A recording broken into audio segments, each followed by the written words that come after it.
Hello बच्चों। आज बात करेंगे हम अपने क्लास 12th के सभी स्टूडेंट्स के साथ जिनके प्री बोर्ड्स आने वाले हैं। तो इस वीडियो में मैं आपको बताऊंगा कि प्री बोर्ड्स को लेकर आपकी क्या स्ट्रेटेजी रहनी चाहिए, किन बातों को आपको थोड़ा सा ध्यान रखना चाहिए और इस समय किस माइंडसेट के साथ अपनी प्रिपरेशन करनी चाहिए। बहुत सारे बच्चे ऐसे भी होंगे जिनके शायद प्री बोर्ड्स इस हफ्ते स्टार्ट हो चुके होंगे या होने वाले होंगे, 10-15 दिन बचे होंगे या ज़्यादा से ज़्यादा कुछ बच्चों के 20 दिन बाद प्री बोर्ड्स स्टार्ट हो जाएंगे। तो बच्चों ये तो आपको पता ही है कि प्री बोर्ड्स के अंदर आपके स्कूल में ऑलमोस्ट 100% सिलेबस ही दिया जाता है और वो प्री बोर्ड्स का जो पेपर होता है वो बनाया जाता है बिल्कुल बोर्ड्स के पैटर्न के हिसाब से।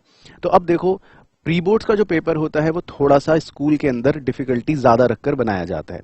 मतलब आपको जो पेपर मिलेगा बोर्ड्स के अंदर वो थोड़ा सा कंपैरेटिवली इजी होगा, प्री बोर्ड्स का पेपर आपको टफ मिलेगा।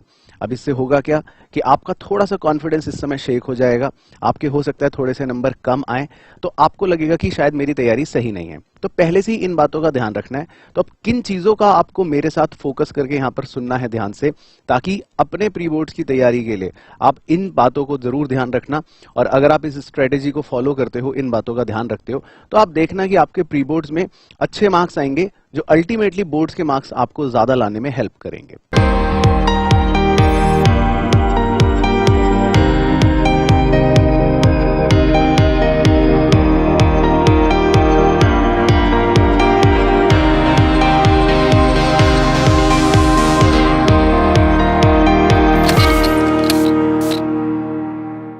तो देखो, सबसे पहले आपको क्या करना है, आप अपना एक कंप्लीट रोड मैप लिख लोगे। कंप्लीट रोड मैप का मतलब है कि बिल्कुल daily wise Monday, Tuesday, Wednesday, Thursday, Friday, Saturday, Sunday, ऐसे हफ्ते के 7 दिन लिख लिए। और जब तक आपके प्री बोर्ड्स हैं तब तक के सारे डेली वाइज आपके टारगेट्स होने चाहिए। अब उसके अंदर अगर आप स्कूल जाना चाहते हो तो वो डेज मेंशन कर लो। जिस दिन आप स्कूल नहीं जा रहे हो, ज्यादा घंटे घर में पढ़ सकते हो, वो मेंशन कर लो। अगर आप कोचिंग जाते हो, ट्यूशन जाते हो, ट्यूशन में आपका कोई टेस्ट सीरीज चल रहा है तो वो डेट्स मेंशन कर लो, उसका सिलेबस मेंशन कर लो। मतलब अपनी आंखों के सामने आपको सब कुछ नजर आना चाहिए कि एक एक दिन जो मेरा है वो किस तरह से होगा, एक एक दिन में मेरे को कब स्कूल जाना है, कब ट्यूशन का टेस्ट देना है, कितना टाइम बचा है और कितना मेरे को सिलेबस कंप्लीट करना है। तो इससे आपको हमेशा अपनी आंखों के सामने क्लैरिटी नजर आती रहेगी और आप अकॉर्डिंगली थोड़ा सा डेली बेसिस पर जब पढ़ाई करोगे तो प्लान आउट इजीली तरीके से कर पाओगे।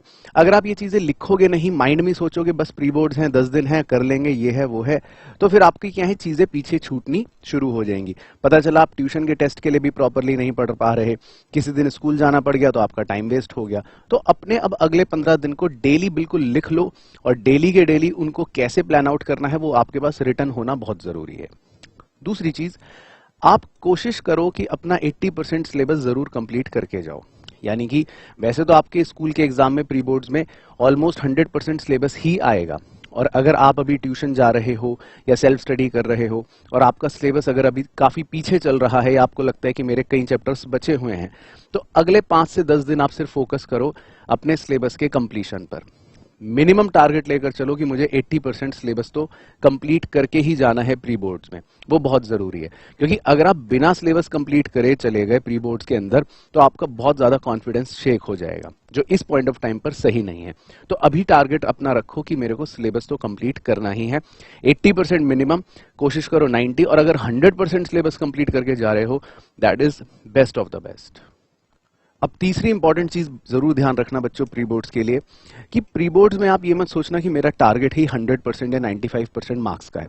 सोच सकते हो, उसमें कोई बुराई नहीं है, पर मैंने आपको फैक्ट बताता हूँ, आपके प्री बोर्ड्स के अंदर जो चेकिंग होती है पेपर की वो थोड़ा सा टफ होगी। आपके टीचर आपके एक्स्ट्रा नंबर काटेंगे, तो आप 10 से 15 नंबर तो समझ के चलो कि आपके कम आने ही आने हैं, और ये हमेशा होता ही है। आप प्री बोर्ड्स में जितने नंबर लेकर आओगे, आपके बोर्ड्स में आराम से उसमें 15 नंबर ऐड कर लेना कि आ जाएंगे। तो अब प्री बोर्ड में फिर हम क्या टारगेट रखें सर? तो प्री बोर्ड में आप अपना एक रियलिस्टिक टारगेट रखो जो अचीवेबल भी हो, और उतने मार्क्स आने पर आपको लगना चाहिए कि yes I can do it, और मैं बोर्ड्स में बहुत अच्छा कर सकता हूं। तो मैं आपको रियलिस्टिक टारगेट बताता हूं, आप अगर 85% भी अचीव कर लेते हो अपने प्री बोर्ड्स के अंदर, तो मेक श्योर, मेरी तरफ से आपको गारंटी है कि आप बोर्ड्स में 95% पक्का लेकर आओगे। लेकिन अभी वो टारगेट को लाइटली बिल्कुल भी मत लेना। कई बच्चे ये सोचते हैं कि सर प्री बोर्ड्स ही तो है, क्या फर्क पड़ेगा, बोर्ड्स में मार्क्स तो जोड़ेंगे नहीं। लेकिन अभी जो आपको सीखने को मिलेगा, सबसे इंपॉर्टेंट है जो आप गलतियां करोगे वो आपकी लर्निंग होंगी, कि मैं क्या गलतियां कर रहा हूं, एग्जाम प्रेशर में मैं किस तरह बिहेव कर रहा हूं, वो इंपॉर्टेंट होता है। मेरा माइंड कैसे चलता है नई सिचुएशन के अंदर, नया क्वेश्चन देखकर मैं रिएक्ट कैसे करता हूं। तो ये चीजें इंपॉर्टेंट है अभी आपके लिए। तो आपको अपना टारगेट रखना है और उसको बिल्कुल भी लाइटली नहीं लेना है, सीरियसली लेना है, ये सोच के एग्जाम देना कि ये मेरे बोर्ड्स एग्जाम ही हैं। तो इस एटीट्यूड के साथ अपने इन एग्जाम्स को अप्रोच करना। इसके बाद नंबर 4, सब्जेक्ट मैनेजमेंट। देखो आपके 5 सब्जेक्ट्स हैं, इंग्लिश भी होगा, अकाउंट्स, इकोनॉमिक्स, बिजनेस स्टडीज, या आपके पास और कोई अदर सब्जेक्ट है, मैथ्स, इस तरह से आपके टोटल 5 या 6 सब्जेक्ट्स होंगे। अब कौन सा सब्जेक्ट आपको ज्यादा करना है, कौन सा कम करना है, किस में ज्यादा स्टडी की जरूरत है, किस में कम की, ये आपको थोड़ा सा मैनेज करके अभी से चलना है। अगले 15 दिन को उसी हिसाब से प्लान कर लेना। इंग्लिश है जैसे, वो कंपैरेटिवली ईजी है, उसमें आप एक रीडिंग लगाते हो या 2 रीडिंग लगाते हो, थोड़ा सा लर्न करते हो तो एग्जाम अच्छा हो जाता है। तो उसको आप बहुत ज्यादा टाइम मत देना। उसको आप इस तरह भी रख सकते हो कि डेली मैंने आधा पौना घंटा इंग्लिश पढ़ लिया, खत्म, कहानी खत्म। इसके अलावा अकाउंटेंसी वो आपको डेली पढ़ना ही पड़ेगा, उसमें कोई अदर ऑप्शन नहीं है। मैथमेटिक्स आपको डेली प्रैक्टिस करनी ही पड़ेगी, कोई ऑप्शन नहीं है।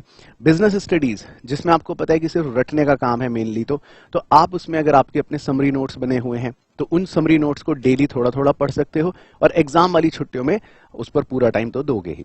इसी तरह इकोनॉमिक्स, जहां फॉर्मूले हैं, थोड़े से डायग्राम्स है मैक्रो के अंदर, उनकी प्रैक्टिस थोड़ी ज्यादा करो। इंडियन इको में आपको पता है थ्योरी रटनी है, मेन पॉइंट्स पर ज्यादा फोकस करो, अंदर की कहानी अपने आप भी लिख सकते हो। तो आप थोड़ा सा अपने सब्जेक्ट मैनेजमेंट को लेकर इस बात का ध्यान रखना कि कौन से सब्जेक्ट आपको डेली पढ़ने हैं, अकाउंटेंसी और मैथमेटिक्स, और कौन से सब्जेक्ट में आप रोटेशन बना सकते हो कि एक दिन ही को, एक दिन बीएसटी इंग्लिश आधा घंटा डेली सुबह पढ़ लिया। तो इस तरह से आप अपने डेली 15 दिनों को यूज कर सकते हो। एंड लास्टली सबसे इंपॉर्टेंट चीज, अपने स्टडी मटेरियल को कंपाइल करना है। मतलब कि डोंट लुक आउट फॉर बहुत सारे मटेरियल्स इस समय, नहीं तो कंफ्यूजन हो जाएगी। आपने जिस बुक को फॉलो करा है आप उसी बुक को फॉलो करो, जो क्वेश्चंस आपने पहले करे हैं उन्हीं क्वेश्चंस को करो। बहुत ज्यादा नए नए अतरंगी क्वेश्चंस देखने की अभी जरूरत नहीं है एग्जाम से जस्ट पहले। आपको जो नए क्वेश्चंस करने भी हैं प्रैक्टिस, तो उसके लिए सिर्फ आप सैंपल पेपर्स ही करें, अगर आपने खरीद ली है तो। नहीं भी खरीदी तो डोंट वरी, आपके ट्यूशंस में या आपके पास जो भी प्रैक्टिस मटेरियल है जो आप ऑलरेडी फॉलो कर रहे हो उसी को फॉलो करना हर सब्जेक्ट के अंदर, चाहे अकाउंटेंसी हो, इकोनॉमिक्स हो, बिजनेस स्टडीज हो, इंग्लिश हो, मैथ्स हो। तो उसके अंदर आपको सिर्फ अपने उसी ओरिजिनल स्टडी मटेरियल को रेफर करना है जो आप ऑलरेडी पढ़ रहे हो, और 4-5 किताबों से या 4-5 अलग अलग सोर्सेज से पढ़ने की बिल्कुल भी जरूरत नहीं है।